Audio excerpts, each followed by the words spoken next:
Warning: the essay question in this video is just an example. It is not real. You do not have to write an essay for this video. Brace yourself. Could have passed up any time now.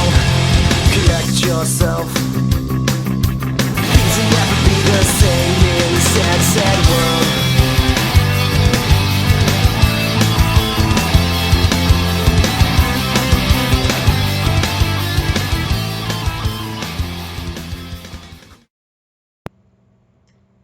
Hi everybody, and welcome to Humanities class for Monday, March 30th. I want you to think back to the very first day of school this year. I want you to imagine that you walk into my class, you've never met me before, you don't know what's coming, and the first thing you see is this assignment. How awesome would it be if this gorilla had antlers?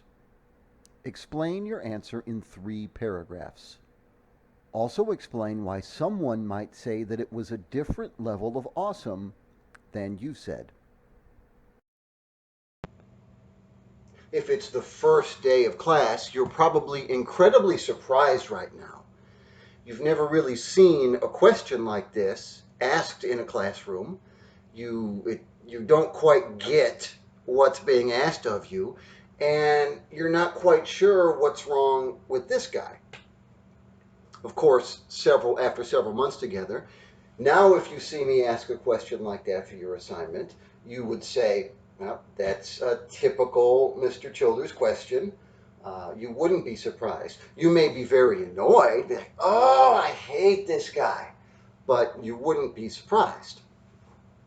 All year long, I've been throwing questions like this at you, initially confusing and surprising you, and then as you answer the questions, we piece together what it is that we're getting at. You've been learning the same way that Sophie has been learning in Sophie's world. Yes, we're going back into Sophie's world. It's only been a couple of weeks since the last time we were in this book, but since that was before coronavirus, it seems like a lifetime ago. The last time we read Sophie's World was like the 70s, right? No, it was 2 weeks ago, but we're going to get back in. So let's get caught up. Let's review. Sophie is a 14-year-old girl. She lives in Norway. Norway is a democratic country in Northern Europe. So if you were to find yourself in Norway, being used to the United States, you would know that you were someplace different, but you wouldn't think you were on a different planet. It's going to have a similar enough lifestyle that you would be able to feel relatively comfortable. The book was published in 1991. It never tells us exactly when it's taking place, other than it's generally taking place at the time it's being written, which would be in the few years leading up to 1991. And recently I have estimated that it's about 1985. Not exact, because there's no date in the book, but it's taking place in the middle 1980s. The middle 1980s, though it's before your time, is the modern world. So once again, if you were transported back in time to the mid-1980s, you'd notice a lot different. The clothes are funny, the hairstyles are funny, there are no cell phones, there is no internet, but there is electricity and cars and movie and TV and radios and all of that. So you would be able to recognize it as your world, even if it's not identical. Sophie, the 14-year-old girl, begins receiving these letters in the mail from an anonymous source. And the letters are hitting her with the types of questions that I hit you with. She has no idea where they're coming from, and the letters are asking her questions like, how cool would it be if gorillas have antlers? Not actually that question, but questions like that. The letters come from a professor of philosophy. And in these letters, she is learning about the history of philosophy.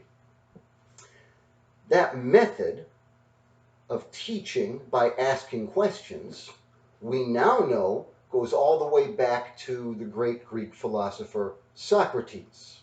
We call it the Socratic method. I ask you questions, you answer, and then I ask a follow-up question and a follow-up question and a follow-up question until bing, the light bulb goes off over your head and you've come to understanding. That's the Socratic method. That's how Sophie is being taught by her teacher. Many of you rightly also said that a grown man sending letters to a strange 14-year-old girl is a little bit creepy. Absolutely it is. Your instincts are right. I've promised you before and I promise you again, there's nothing creepy going on in the relationship in this book. But of course, if that happens to you in real life, you start getting anonymous letters from grown men wanting to give you private lessons and asking you not to tell your mother you need to call Spider-Man or something because that's not safe. But this is more than 30 years ago and it is a work of fiction. After Sophie learns about Socrates, about his method of asking questions, the same method that Alberto Knox, we now know the name of the teacher, the same method that Alberto uses. She then learns that that method got Socrates killed. The people of Athens were every bit as annoyed by Socrates as you are with me when I asked you these questions with no context. So Socrates was charged with impiety and corrupting the youth and was put to death, forced to drink hemlock. After she learns about Socrates, she goes home, and this time instead of getting a letter in the mail, she gets a videotape, a VHS tape. That's the way we used to watch movies in our homes before DVDs. And she puts the video into the VCR. That's what came before DVD players. It stands for video cassette recorder. And she plays the videotape on TV. And this is what happens.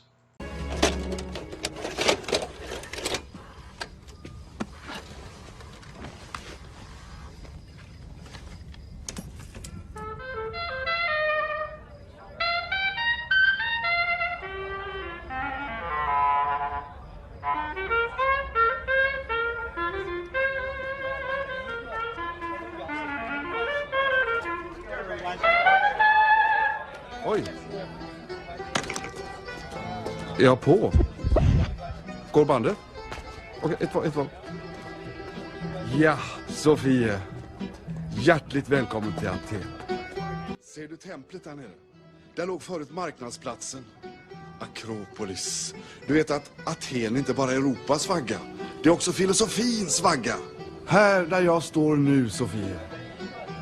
Kanske Sokrates stod med sin unge elev Platon. Det var Tänk dig... Platon. Hvor kom verden fra, spurte Platon. Eller... Tänk dig själv, Sophie. Tänk dig, för 2400 år sedan kanske... De stod här bägge två och diskuterade. Var kommer världen ifrån? Sophie, följ med på en resa. En resa i tiden.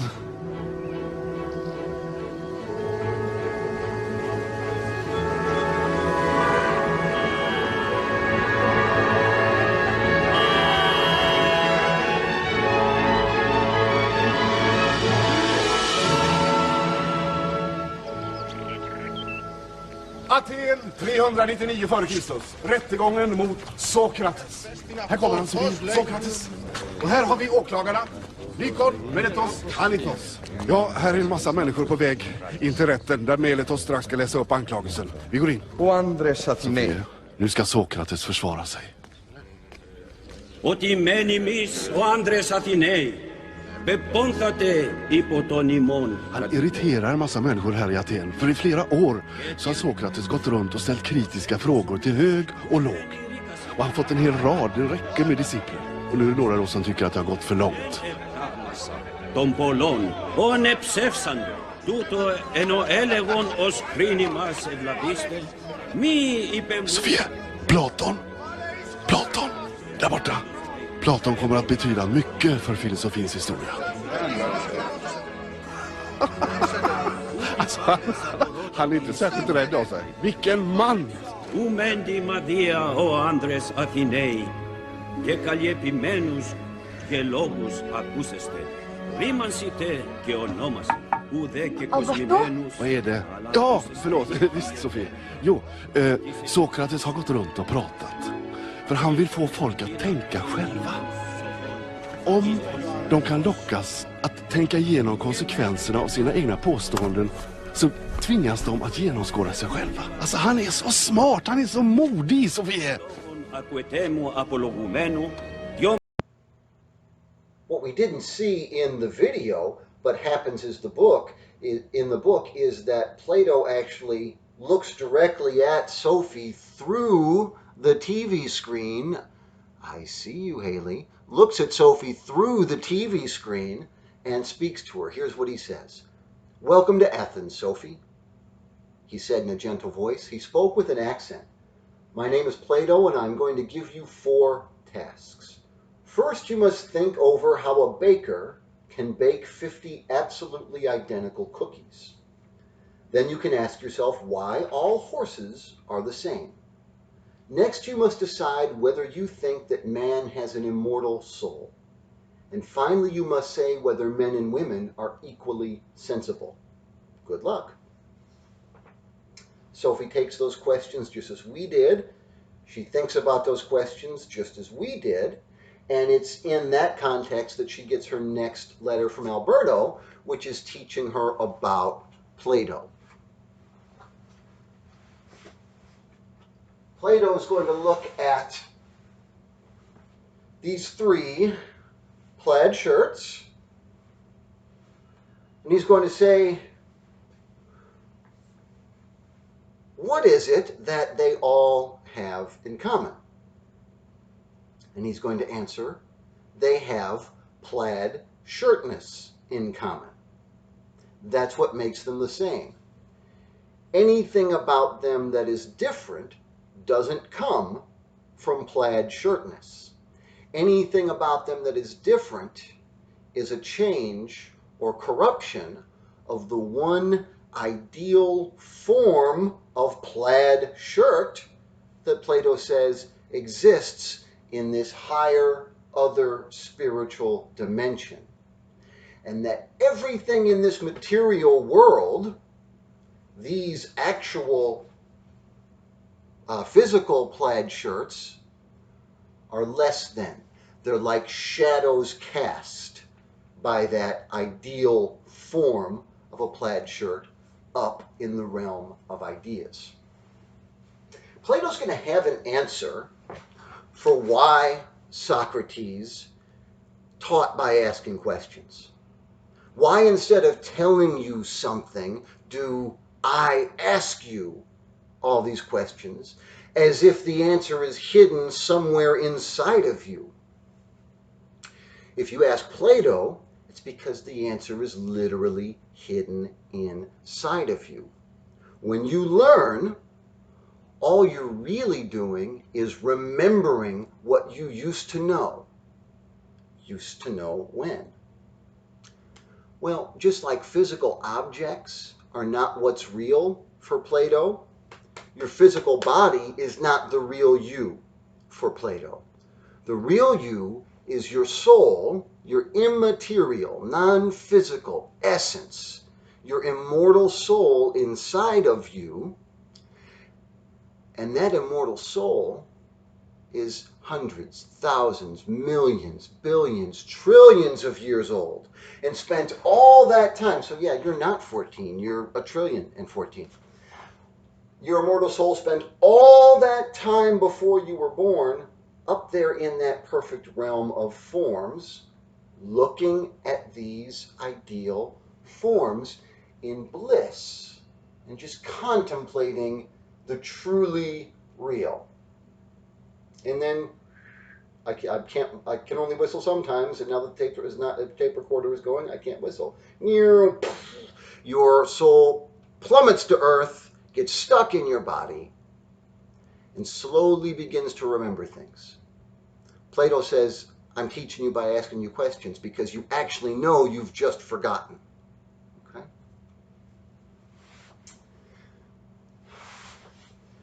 Sophie doesn't know what to make of all this Plato stuff. She is as confused about Plato as we are. So she goes for a walk. Now she's going for a walk in the woods. She notices a lake. There's a rowboat sticking out of the lake with a couple oars in the rowboat. So she pushes the boat into the water, hops in, and starts rowing to shore, where she sees a red cabin in the woods. At this point, we're in the previous chapter, the Major's Cabin. That's the one we didn't read together that you read on your own and answered the questions about, since that was before coronavirus. And just in case, maybe, I know this is crazy, but maybe there's somebody who didn't actually read it and just got the answers from somebody. We're going to do we'll go over a couple short excerpts from that, and then we'll call it a day for today. She brings the boat to shore. She approaches the cabin. She glanced over her shoulder only once before walking up toward the cabin. She was quite startled at her own boldness. How did she dare do this? She had no idea.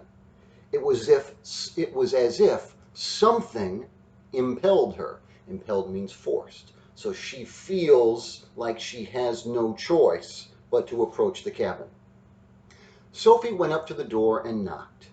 She waited a while, but nobody answered. She tried the handle cautiously, and the door opened. "Hello," she called. "Is anyone at home?"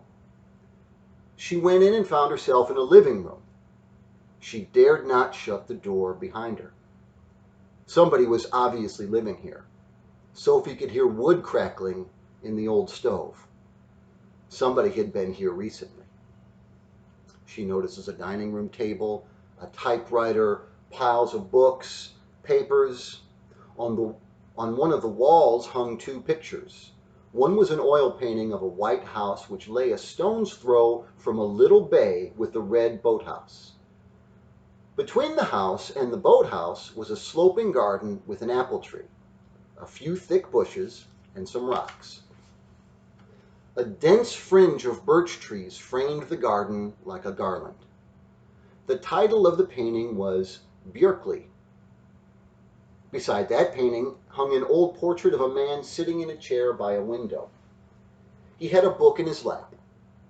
This picture also had a little bay with trees and rocks in the background. It looked as though it had been painted several hundred years ago. The title of the picture was Berkeley. The painter's name was Smybert. Berkeley and Björkli. How strange. She continues to explore. She finds a dog bed with dog hair and realizes that bed belongs to Hermes, which is Alberto's dog, the messenger that's been bringing her the letters. And so now she is certain that she has found Alberto Knox's secret home. Back in the living room, Sophie stood in front of the mirror. The glass was matte and scratched, and her reflection correspondingly blurred. Sophie began to make faces at herself like she did at home in the bathroom. We all do that from time to time. You all use your phones and do that nonstop in the middle of my class. Make faces at yourself and look at yourself. Okay?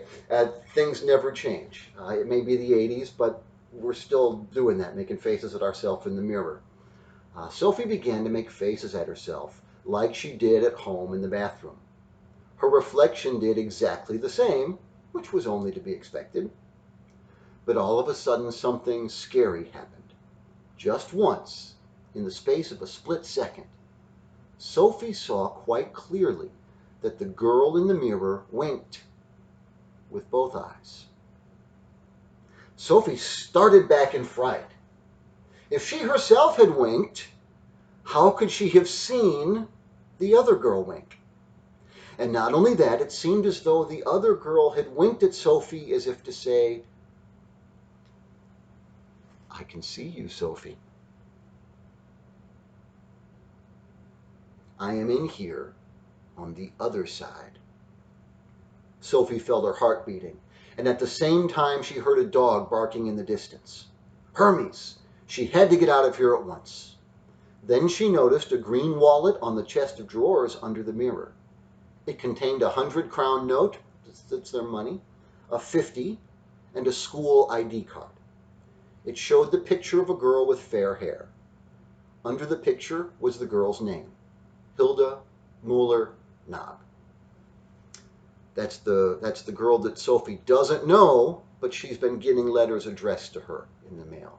So now, for some reason, Alberto Knox's house has the school ID of this mysterious other 14-year-old girl.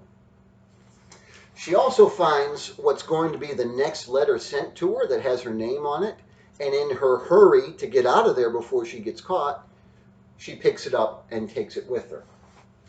This is going to mean it's going to be obvious to Alberto that someone was in the house.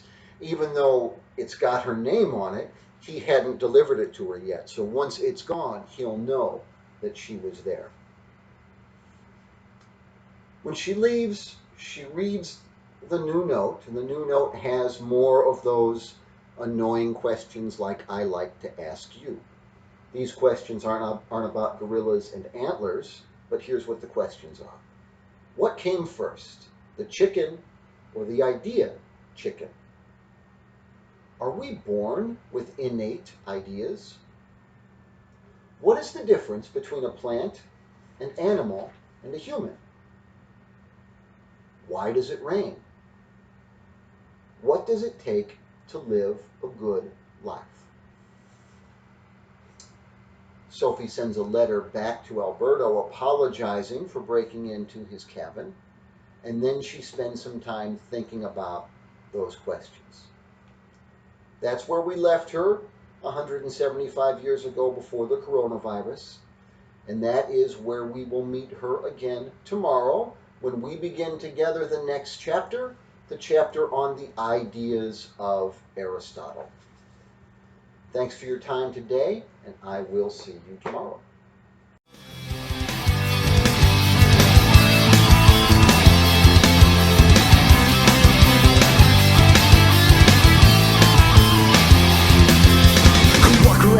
A bit, trying to make the pieces fit to a puzzle with a million missing pieces. When I'm feeling fine is when I discover that I'm afraid to blow my cover, and there's something very wrong with this. So slip back in your hole, or get back in your cave. If I'm going down, I'm taking someone with me.